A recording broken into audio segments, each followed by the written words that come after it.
আল্লাহর নিকট ক্ষমা প্রার্থনা করলে কত শত পথ আপনার জন্য খুলে যাবে। আসমানের দরজা আপনার জন্য এমনভাবে খুলে যাবে যে আপনি কল্পনাও করতে পারবেন না। আপনি সবকিছু আরো ভালোভাবে বুঝতে পারবেন। আপনার ব্যক্তিগত সমস্যাগুলো দূর হতে শুরু করবে। উদাহরণস্বরূপ রাগের কথা ধরা যাক। রাগ হওয়া থেকে মুক্তি পাওয়া আসলেই অনেক কঠিন। বহু মানুষ খুবই সমস্যাপূর্ণ জীবনযাপন করে, খুব অল্পতেই রেগে যান। কিছু একটা তাদের সামান্যতেই ক্রোধান্বিত করে, আর তারা এর সাথে লড়াই করতে পারেন না। তারা তাদের এই সমস্যাটা বুঝতে পারেন, কিন্তু নিজের কাছে অসহায় হয়ে পড়েন এবং মনে মনে ভাবেন, না, আমার পক্ষে এই রাগ হওয়া থেকে মুক্তি পাওয়া সম্ভব না। হুদায়বিয়ার সন্ধির সময় সাহাবীরা খুবই রাগান্বিত হয়ে পড়েছিলেন। তাদের রাগ দূর করা সম্পর্কে আল্লাহ কি বলছেন? তিনি বলছেন, ওয়া আনজালাস সাকিনাতা ফি কুলুবিল মুমিনিন। তিনি আকাশ থেকে বিশ্বাসীদের অন্তরে প্রশান্তি নাজিল করলেন। প্রশান্তি আমাদের নিজেদের কাছ থেকে আসে না, আমরা নিজেদের প্রশান্ত করতে পারি না। মুসা আলাইহিস সালামের মা ভয়ে টেনশনে প্রায় মারা যাচ্ছিলেন, যখন তার ছোট শিশু একটা বক্সে বন্দি করে পানিতে ভাসিয়ে দিলেন। লাউলা আর রাবাতনা আলা কলবিহা, যদি আমি তার হৃদয়কে দৃঢ় করে না দিতাম। তার নিজের পক্ষে সে অন্তরকে দৃঢ় করা সম্ভব ছিল না। ঐশ্বরিক হস্তক্ষেপ বলে এটা ব্যাপার আছে। আল্লাহ তার অন্তরকে দৃঢ় করেছিলেন, যা আমাদেরকে আমাদের ব্যক্তিগত দুর্বলতা এবং প্রবণতা থেকে সুস্থ হতে সাহায্য করে। কিছু কিছু মানুষ অশ্লীলতার প্রতি খুবই আকৃষ্ট হয়ে পড়ে।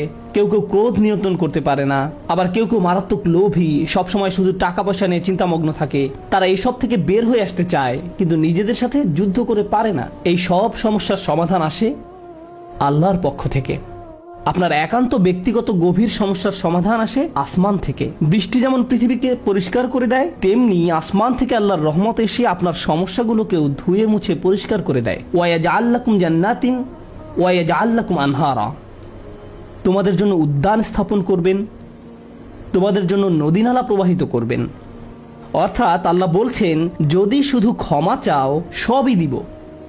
আমি আপনি মনে করি যে যদি আমরা আল্লাহর কাছে ক্ষমা চাই তাহলে শুধু ক্ষমা পাবো, কিন্তু আল্লাহ বলছেন, যদি ক্ষমা চাও তাহলে এমন কিছু নেই যা আমি তোমাদের দিব না। বিষয়টা এমন যে আপনি ইচ্ছা করলে এক এক করে বিভিন্ন জিনিস চাইতে পারেন, অথবা শুধু ক্ষমা চান তাহলে সবই পাবেন। কি আর বাকি থাকে? অর্থ, সন্তান সন্ততি, আপনার সকল সমস্যার সমাধানে আকাশ খুলে যাবে। বাগান, নদী, সবকিছু আপনার জন্য প্রস্তুত। মানুষ সাধারণত মনে করে যে যদি তার আল্লাহর ক্ষমা চায় তাহলে এটা শুধু তাদেরকে পরকালে সাহায্য করবে, কিন্তু এই আয়াতগুলো আমাদের বলছে না। এই আয়াতগুলো আমাদেরকে বলছে যে না, আল্লাহ শুধু আমাদেরকে পরকালেই সাহায্য করবেন তা নয়, তিনি আমাদেরকে এই দুনিয়াতেও সাহায্য করবেন। একবার হজের কথা চিন্তা করুন। আমার আপনার জন্য হজের সবচেয়ে বড় অনুপ্রেরণা হলো আমাদের অতীতের সকল গুনাহ মাফ করে দেওয়া হবে। আমরা নতুন করে আবার শুরু করতে পারবো। যে কাপড়ে আপনি কবরে শায়িত হওয়ার কথা, সেরকম একটি কাপড়ে আপনি হজে যান। এমনকি হজের সময় যখন আমরা মার্চ করি, সে সম্পর্কে বলা হয়েছে, সুম্মা আফিদু মিন হাইসু আফদান নাস ওয়াস্তাগফিরুল্লাহ। অতঃপর তোমরা প্রত্যাবর্তন করো যেখান থেকে মানুষরা প্রত্যাবর্তন করে, এবং আল্লাহর কাছে ক্ষমা চাও। হজের মূল বিষয় হলো আল্লাহর নিকট ক্ষমা চাওয়া। এটাই হজের মূল উদ্দেশ্য। আর সেই হজের সময় আমরা কি দোয়া করি? রব্বানা আতিনা ফিদ দুনিয়া হাসানা ওয়া ফিল আখিরাতি হাসানা ওয়া ফিল আখিরাতি হাসানা। প্রতিটি তাওয়াফে একই দোয়া পাঠ করা হয়, যা কোরআনে মাজিদে এসেছে। রব্বানা আতিনা ফিদ দুনিয়া ওয়া ফিল আখিরা ও রব্বানা আতিনা ফিদ দুনিয়া হাসানা ওয়া ফিল আখিরাতি হাসানা। আমাদেরকে এই দুনিয়ার কল্যাণ এবং পরকালের কল্যাণও দান করুন। অন্য কথায়, এই দুনিয়ায় আমাদেরকে এমন কল্যাণ দান করুন যা পরকালের কল্যাণকে নিশ্চিত করবে। এরকম কিছুর অস্তিত্ব রয়েছে, আর এই সব কিছু আমরা তখনই পাব যখন আমি আপনি আন্তরিকতার সাথে আল্লাহর নিকট ক্ষমা চাইব।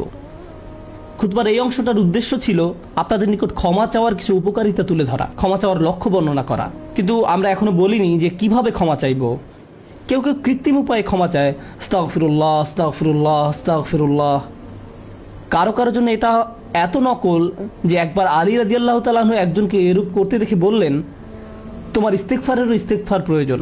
এর মাধ্যমে শুধু জিহ্বার ব্যায়ামই হয়, আর কিছু না। আমি এখন আপনাদের এমন একটি বিষয়ের কথা বলবো যা আমাদেরকে আল্লাহর নিকট ক্ষমা চাওয়া থেকে বিরত রাখে। বিষয়টা একজনের কাছে কতটুকু প্রত্যাশা করা হয় তার সাথে সম্পর্কযুক্ত।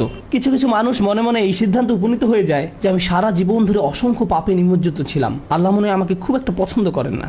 কোনো কোনো মানুষ এমনকি এতদূর পর্যন্ত চলে যায় যে বলে ওঠে, আল্লাহ আমাকে পছন্দ করেন না, আল্লাহ আমার উপর খুবই রাগান্বিত। আমি জানতাম আল্লাহ এই কাজগুলো আমাকে করতে নিষেধ করেছেন, কিন্তু তারপরেও আমি করেছি। শুধু একবার নয়, বহুবার এই খারাপ কাজগুলো করেছি। সুতরাং আল্লাহর ভালো মানুষের তালিকায় আমি নেই। আমার নামাজের কোনো দাম নেই। মানুষ যখন নিজের সম্পর্কে এইরকম ধারণা পোষণ করে তখন সে কি করে জানেন? আমি তো খুবই খারাপ মানুষ। আপনি কি আমার জন্য একটু দোয়া করতে পারবেন? কারণ আমি ইতোমধ্যে দোয়া করার যোগ্যতা হারিয়ে ফেলেছি। এখন আপনাকে আমার জন্য দোয়া করতে হবে, কারণ আমি আশা করছি আল্লাহ অন্তত আপনার দোয়া কবুল করবেন। এতে হয়তো আমার একটা সুযোগ তৈরি হতে পারে, কারণ আমার কথা তিনি শুনবেন না। আপনাদেরকে আবার একটু পিছনে নিয়ে যাই। নূহ আলাইহিসসালাম কাদের কাছে আল্লাহর নিকট ক্ষমা চাওয়ার এই প্রস্তাব তুলে ধরেছিলেন? নূহ আলাইহিসসালাম কি এমন মানুষদের নিকট এই প্রস্তাব তুলে ধরেছিলেন যারা সারা রাত মসজিদে কাটাতো, যারা প্রতি বছর হজ পালন করতে যেত, রোজা রাখতো এবং অন্যান্য সৎ কাজ করত?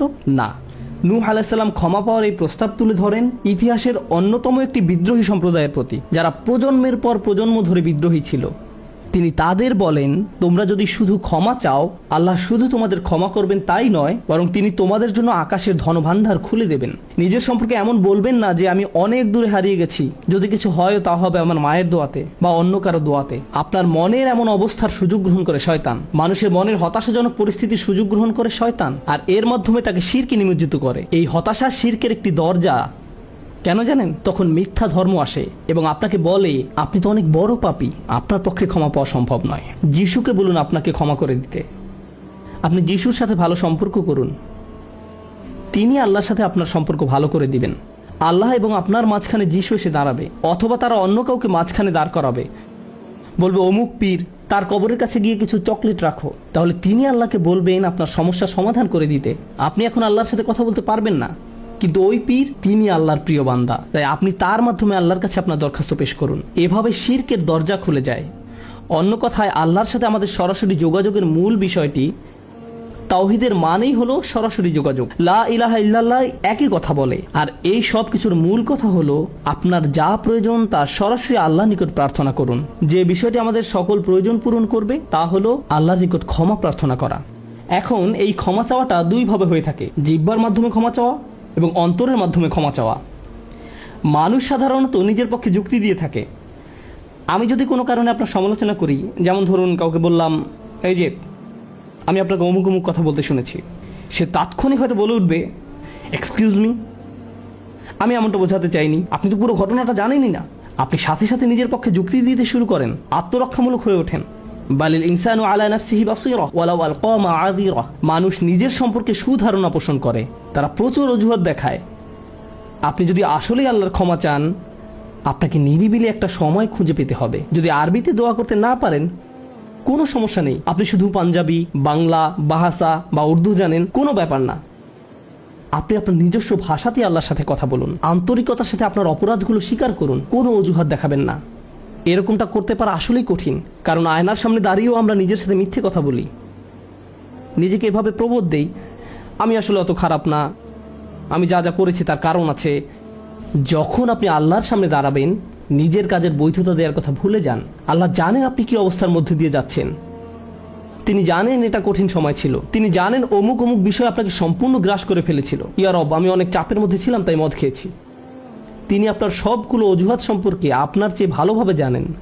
আপনাকে অকপটে তার নিকট আসতে হবে, ফিল্টার ছাড়া, কোনো দ্বিধাদ্বন্দ্ব ছাড়া, নির্দ্বিধায়, কোনো রকমের বিব্রত বোধ করা ছাড়া।